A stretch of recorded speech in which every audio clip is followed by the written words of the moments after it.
Welcome to the Unstoppable Product Pioneer Podcast, where we bring product and UX managers, designers, business executives, and strategists together to unlock the power of strategic alignment. I'm Tamara Stoltz, and I am on a mission to empower you to drive meaningful, measurable, and impactful outcomes by aligning business and product strategies.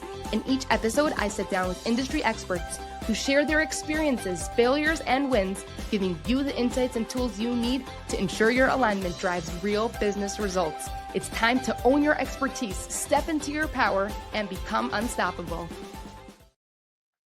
Hello, everyone. Welcome back to another amazing episode of the Unstoppable Product Pioneer Podcast. My name is Tamara Stoltz. I'm your host for today, and I am super excited to be joined by a very special product pioneer, Adam Thomas. Adam, welcome. Thank you so much for taking the time out of your very busy schedule to be with us today. I'm very happy to be here, Tamara. Thank you for inviting me to this wonderful platform. Yeah, thank you. I really appreciate it. Adam is a star reviewer of this book, and this is one of my favorite books. And I was flipping through the pages at the end, and I saw Adam's name, and all of a sudden, this is like my favorite books. I'm like, wait a minute. And I'm in touch with Adam, and he says he would be willing to be a guest in the show. I'm like, oh my, this is so exciting. So for me personally, I just have to share how excited and honored I am to have you share your insights and experiences with me and with all of our listeners and watchers. Adam, why don't you tell us a little bit about who you are, the work that you do, and what you're up to? Take it away. Thank you. Sure. I'm super happy to be here. So, hello, everyone. My name is Adam Thomas. I am a product person. I've been working in product for over 15 years at places like Smart Recruiters, Pendo, and PwC. And what I focus on primarily is I think that the story of product is very important. And over time, we have lost that story. Good story comes from understanding the problems that we are currently dealing with, or a team is currently dealing with, and then turning that into a story via strategy that allows us to focus on the right products to make at the right time. And so my job is to help teams figure out how to do that through vision, strategy, discovery, and metrics. And to do that. That's awesome. That's really great. So why don't you tell us a little bit about how you've come to this place and what some of the challenges, insights, frustrations, the different experiences that you had that kind of led to the work that you're doing now? So I think like a lot of folks who are now consultants and really working at the strategy level, my frustrations start at the strategy level. When I started working, I had the pleasure of working at a company called DTCC. And one thing that I appreciated about my time there is it was very precise. Everything was very precise. People knew exactly where they were going. Everything was measured very well.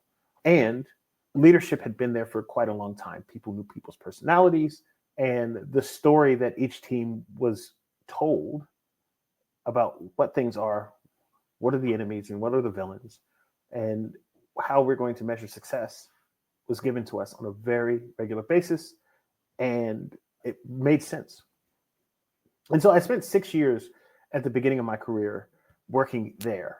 And so I got used to a certain way that these things would be explained. That is where I first started doing product management work as well. I started as an engineer and then moved on to product inside of DTCC. When I left DTCC, I realized that is not the norm at all. And I spent the next few years, either through consulting work or within companies as a product manager and then eventually as a product leader, deconstructing that culture that I had left at DTCC. What made us at DTCC so very clear on vision? What made us very clear on strategy? What made us very clear on numbers and super into the numbers, right? And what I found out is it's story, right? It's communicating. It's an expectation, setting a standard that when I left DTCC, I didn't see a lot of. The standard went from this is a ideal that we need to uphold in vision at DTCC to a standard of how many products can we push out. And while that looks good when you're thinking about just producing things, we want to move fast and break things, right? It's a very popular saying after I left ETCC. While that creates stuff and we can see action and movement, over time, what happens is you get a collection of products that aren't really moving the needle for your customers. Not only that, you've introduced a wide swath of choices for your customers to make, and they don't know which ones to pick. Not to mention the team inside that has to work on these products they have to deal with maintenance. They have to keep those products moving. They have to keep them alive. And then lastly, back to how this circle comes back into this kind of sick cycle. The people that are setting the strategy and vision moving forward have a lot more to think about. And so you end up with a big mess. And so that frustration of seeing that regularly has brought me to where I am now, right? Where I am spending my time building courses for product managers who want to understand things from a metric perspective, right? How do you take these metrics that you're given? How do you isolate them to the ones that are important? How do you make sure that those metrics are telling a story that go back and connect with what the business finds important? And then how do you start to eliminate the things that don't? So we have courses and coaching around that. And then also strategy, right? How do you operate strategy from a leadership perspective? How do you create strategy? How do you sustain strategy? How do you pivot when the strategy is right and the actions are wrong, right? And so I have a lot of work, a lot of writing, a lot of work, and a lot of coaching around those subjects. And so this is where I am. I'm very happy to be in this place because the effect for a lot of teams that I'm working with is they already know the answers to a lot of these questions. What teams need is a nudge to say that we can focus on this, a nudge to say that these are real problems, a nudge to say these are the real constraints that we're dealing with, and a nudge to say this is a story that we can go out and tell and bring people in to help them understand all of those things. And with that nudge, teams are able to work a lot better with a lot less stress. Yeah, that's awesome. I love it. That's great.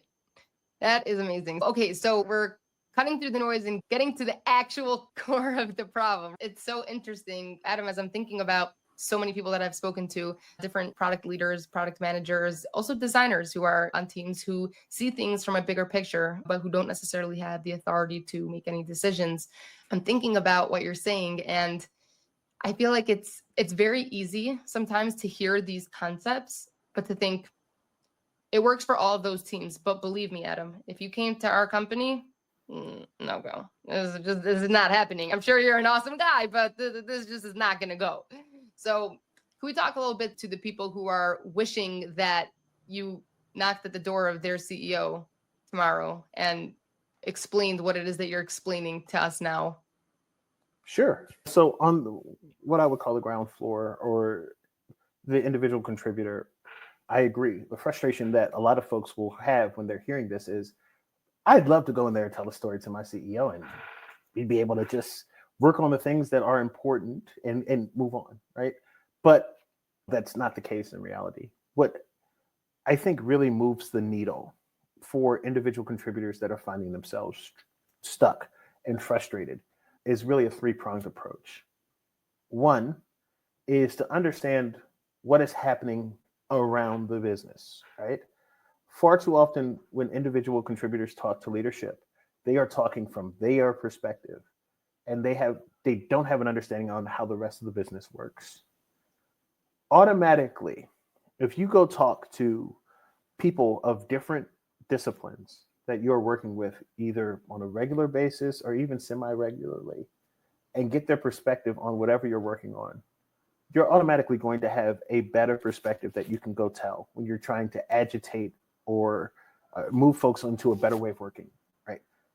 Being able to speak the language of sales, being able to speak the language of customer success, being able to speak the language of engineering, not to be fluent in it, but just enough to know what's important to them, can help shape what you are going to ask down the line.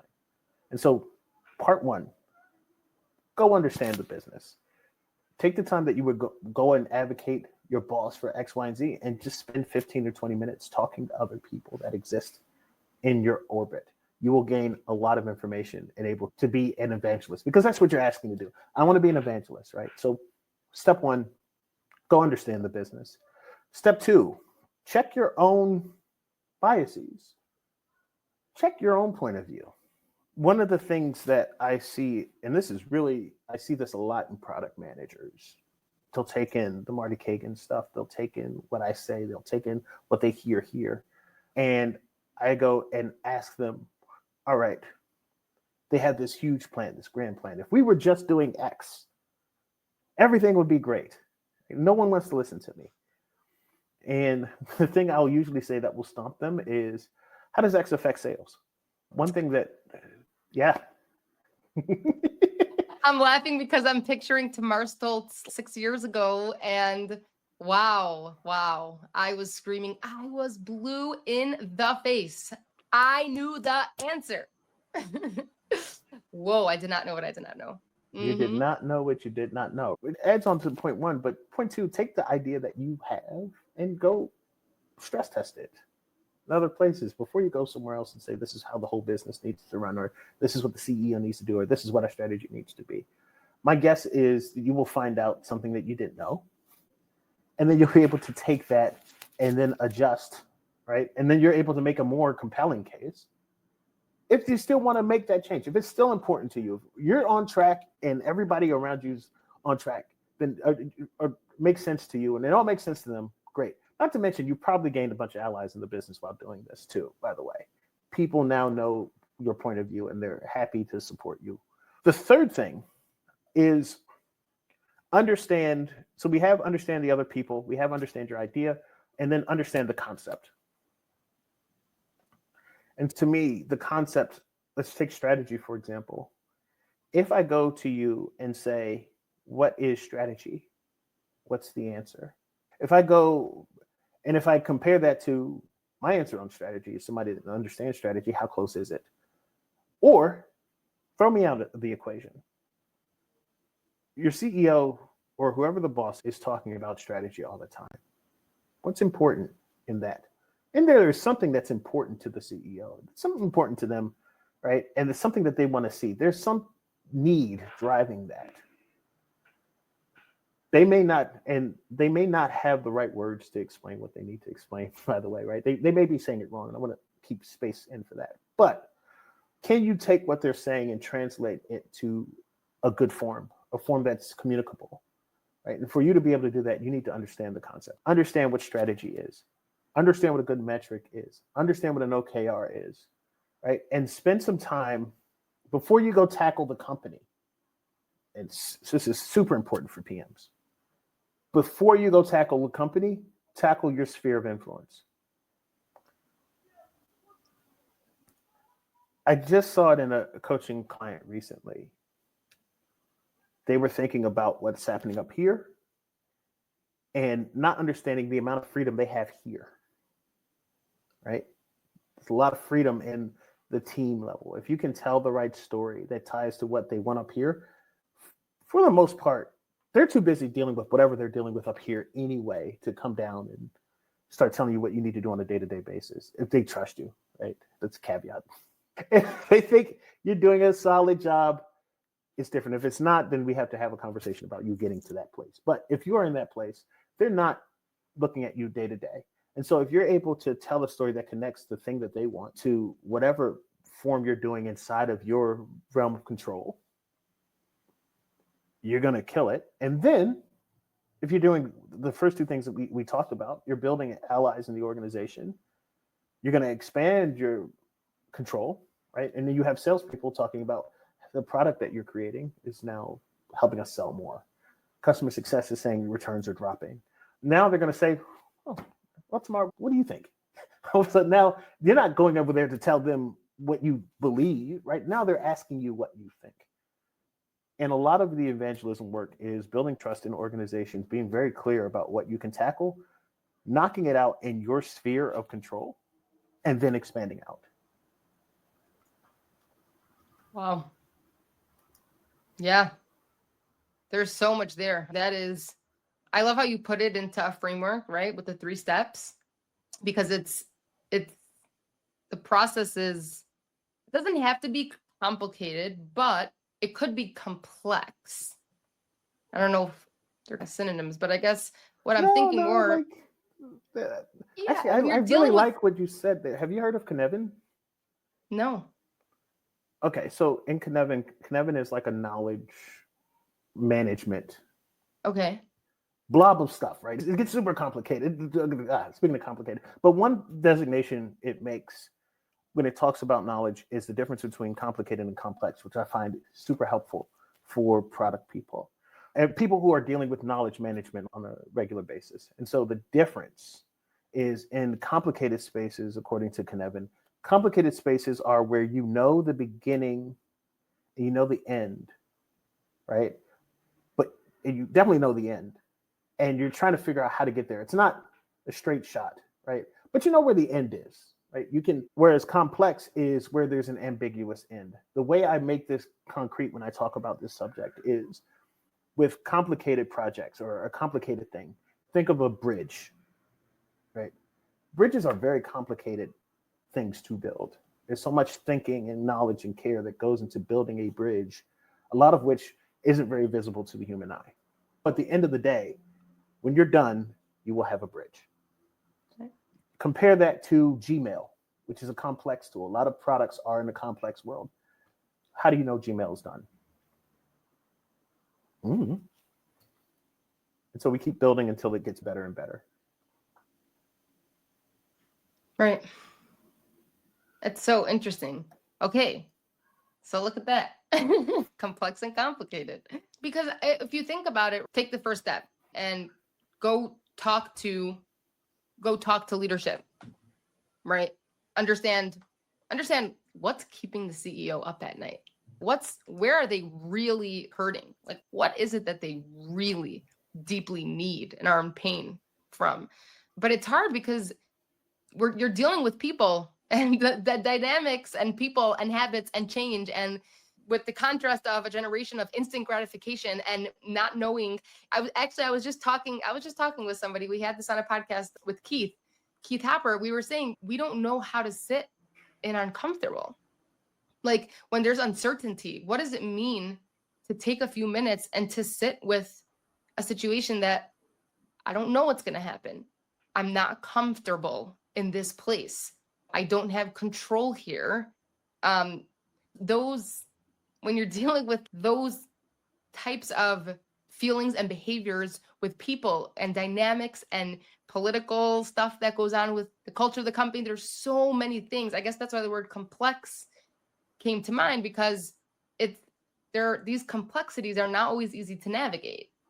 And I like how you gave that 3-step framework, because there's not going to be a one-size-fits-all answer, and I'm all about this too, that there is no one-size-fits-all, because each, person is unique, and their team and their company and their culture and their, right. So I appreciate how you formed that framework and those steps, because it's easy to visualize and conceptualize what that would look like. And then for each person, you have to plug in what makes the most, plug in the part that, for those of you who are listening and not watching, we're doing the motions or plugging in the parts that make the most sense for you. So that's awesome. Adam, I'm curious to hear from your experience. Where do you find, which step in this framework that you've laid out, do you find there to be the most challenge? Is there a step? Or one that's the most overlooked or missed or challenging? That's interesting, because both steps 1 and 2 kind of hit me, right? Step 1 hit me for the things you just mentioned, which it's very difficult for everyone to set their ego aside and say, I just need to sit and listen here. I just need to, even if you're an individual contributor, it's hard to just say, you know what, I might not know. I'm going to go ask people for advice here. I'm going to go ask to see what their perspective is. I'm going to go see what keeps them up at night. And I'm going to sit with all these complex things that come out of that, because it's not going to be the same straight answer for everyone. And you're going to have to sit and you're going to have to pay attention to how these people operate around each other. And far too often, people want it done as quickly as a research study, right? Like I go talk to 4 people or 5 people, I go put it together, and in 2 weeks, I can go ahead and have a conversation with X person, and that's that. Actually, I hate research studies done like that too, but that's a whole other episode. Anyway, because it presupposes that there is a finish. But, right, it's sitting with that and dealing with the fact that, yeah, you don't know. And that's very difficult. Also, I want to give space to the fact that you're dealing with cultural forces a lot of the time that are unconsciously trying to push you away from this behavior. And so it takes some patience to deal with the fact that people are sometimes going to say, what do you need to know that for? Right? Which is a key for you to go figure out a different way of saying it, or even going to talk around that person and try to figure that out. Right? You're going to run into roadblocks. And in some ways, it can get worse before it gets better.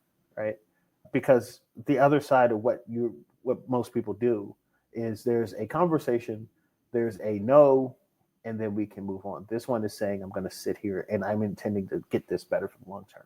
For the second part, as it relates to knowing who you are or what you're proposing, it's sometimes we have an idea of what the finished product is, and we don't really know what outcome we're seeking. If we just build X, right? Generally, that conversation devolves into if we just build X, this feature, this versus that, which is the wrong conversation to have. The right conversation is thinking about our idea of a vision out here is this, or we've made this company for a particular reason. We want people to feel blank, or we want them to be able to do blank. I'm proposing a shift. We're going to build these things. We're going to look to see if we see this behavior change that gets us there. That is a lot, right? And as I think as a product person, and particularly product people, what people don't tell you about your job is, as much as people spend a lot of time talking about what you're going to do on Jira and how the rituals are situated, great PMs do that work that we're talking about, which is understanding those outcomes. And that takes a shift. You have to actively start saying no to things that might feel good, that might keep eyes off of you, to create the space to do this other type of work. And you're going to have to explain yourself a bit more. And that's hard. And I do want to give space because to people where this is very difficult. Your culture might do it might throw this up completely. It might say, hey, this isn't for us. And then I would argue that if you were going to sit there mad the entire time that you're working there, you're probably better finding a new place anyway. Because the other side is you saying this should change, and my stomach, I feel like I'm getting punched in the stomach every day I wake up and go to work. It's a lot better to be healthy. So I think both of those things, one is the toughness of the ambiguity that you spoke of. Two is we have to scratch underneath the surface of what looks good as a product manager and build our abilities to think as a product manager, which if you're not lucky and you don't have somebody that is a good mentor sitting there guiding you to this analysis, people can go 15, 20 years and not think about it at all. Mm-hmm. Wow. Fascinating. So fascinating. I debate whether or not to bring up the topic of AI sometimes in our episodes, because people ask me all the time, what do you think about AI? What's your take on AI? And my answer actually is very simple. So far, it hasn't changed, which is I'm excited by AI because I think, like everything else, it's a tool. And I'm excited to use this tool, learn about it, be curious about it, discover ways that it could help me enhance the work I'm doing. And like anything else, it's a tool. I'm not afraid that it's going to replace me or the work that I'm doing, but I'm going to embrace it because it's here to stay. It's technology that's here to stay. And hopefully I can optimize its abilities to do what I'm doing, but do it better, and maybe take off some of the busy work that I'm doing to allow me to focus on the things I know how to do best. But I'm curious to ask you, Adam, with all of your experience, I'm definitely curious to hear what your thoughts are. It could be from a professional standpoint, personally, whatever, but professionally, you're looking at years and years of experience and success in the product management space, product leadership and strategy. I'm curious to hear, for people who are maybe they're newer to product management, or they're newer in their position and are feeling either afraid or uncertain, right? Uncomfortable, like we were discussing before. I'm curious to hear like what your thoughts are on that, or what message you would give to those people. There's a couple of thoughts I would say. I want to tell you things you should never do as a product manager as it relates to generative AI, the current AI that we have. Things you want to stay away from. These will become traps for you later. Number one, and if you take anything away from this, take this. Do not have AI do your analysis for you. Don't feed it a bunch of information and say, tell me what's happening here. The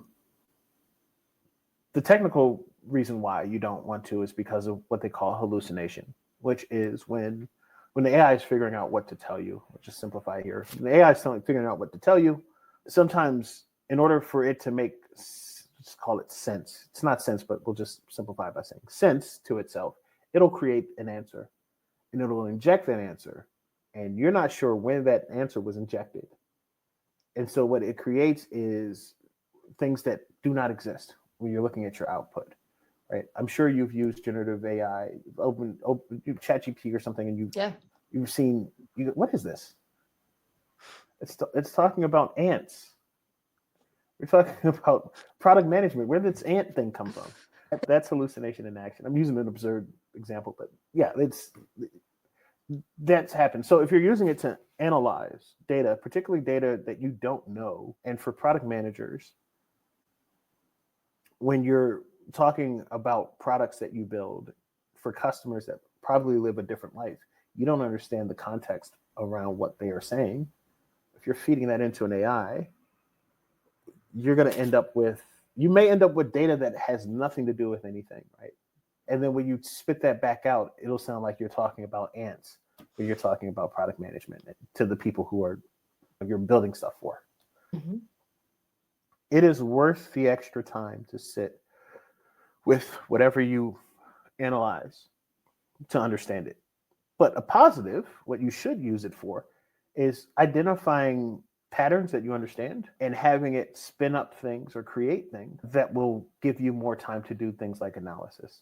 If there's an easy way to create a deck, talking about the same things in a deck, you can ask a generative AI to just craft a deck for you. Saves you about an hour and a half, 2 hours, where you just fill in the text. Mm-hmm. Great, beautiful use case for it. Or if you're asking it to take a look at some data and create some graphs, you don't feel like doing it in Excel, but you can double check the data and spot check it. Fantastic. All of that should be leveraging the tool of AI to help you spend time doing things that are more important, like the analysis of the customer conversations, or like we talked about before, finding out how do we get to those outcomes that we need to with our products. So yeah, I'll give you one yes, one no. Any more talk about AI? It's a whole episode for me. It's a lot going on. Absolutely. No, that's perfect. That's perfect. That's amazing. That's great. Okay, so we're going to, as we wrap up here, there's so much that we discussed, such a wealth of information for us to tap into. My mentor, Jonah Tolley, actually, he one time told me that he keeps a to-do list, and he only has 5 things on the list at any given time. And if something else has to come on the list, then he has to take something off, right? Why? Because if there's too many things on the list, then probably very little, if anything, will get done. And so one of the things that I really try with the podcast with each episode is to come out with something concrete and actionable, a next step, something to implement, an idea, a framework, a template, whatever it is. And what I've been finding is the incredible guests that come on the show have such a tremendous wealth of information that it's really hard to choose one thing. It's really hard. But Keeping in mind what Joe taught me, I feel like it's important to maybe choose one thing, either that we discussed in the episode, or Adam, if you have something else, a message that you wanted to end with, to share with our listeners, something that our listeners can commit to, something small, reasonable, actionable, impactful, right? Like I said, it's going to be hard, everyone, to choose one thing, but if there was one thing, a message that you wanted to give to the listeners, Adam, then we'll wrap up. It's interesting. That's great advice. And what I'm going to say is tied to that very same advice, except I'm going to use it with metrics. Kind of talked around it today, but I think it's important for everything that we've talked about as it relates to outcomes or strategy or vision. Metrics are important. So, in light of that wonderful advice to minimize the amount of to-dos that you have, I would like you, product manager listening, I would like for you to grab whatever dashboard that you are currently important. I use the finger quotes if you're listening. Whatever important dashboard that exists, right? I want you to pull every single data point off of it. And I want you to start eliminating things that do not speak to the current problem that you are dealing with. If you cannot act on that number, if the things that you're building is not changing that number, I want you to eliminate it, right? I want you to keep eliminating until you get to 5's okay. But ideally, if you can get to 2 or 3, right? That is what now the numbers that you are going to carry with you in every story that you tell about your product. If you have trouble figuring out how to do that, I have ways to help you make that a lot easier.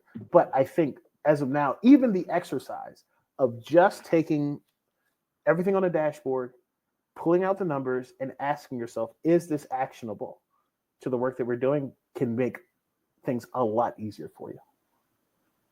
That's awesome. That's really great. That's amazing. Adam, thank you so much. For all of those who are listening, who want to reach out and say thank you for all of your amazing insights and share their success stories because of what they were able to implement from everything that you shared with us today, what is the best way for them to reach out to you? Easiest way, 2 ways. You can send me a nice, happy email, adam.thomas@hey.com. Always happy to say hi. Or you can send me a note on linkedin.com/IN. Look at that. It's on the bottom, linkedin.com/IN/the Adam Thomas. Always happy to hear from you. Send me a message. I'm happy to answer questions. I have office hours that I post up there if you want to talk. Always happy to. Fantastic. And we'll put all the links in the description below for those of you who are listening. Adam, thank you. Thank you, thank you, thank you. This was so fantastic. This was awesome. I know that everyone's walking away just like I am, super pumped and excited to start executing on all the great things that we discussed today, but not all, because we have to keep it to our short list because we want to see real results. Master one, move on to the next. And please reach out to Adam to say thank you for this amazing episode, for the time that he took to come and share his insights and wisdom with us. So thank you, Adam. Thank you for all those who tuned in, listening, and watching. And we will see you soon. Bye. Thank you. Thanks for tuning in. I hope today's episode gave you a fresh perspective and some actionable steps towards aligning your product strategy with your business goals. Remember, you have the power to drive real change in your team and organization. If you enjoyed this episode, please subscribe and leave a review. It helps others find the show and supports us in bringing you valuable content. And don't forget, alignment isn't just a buzzword, it's a journey that we're all on together. So until next time, keep pushing for impact and making a difference.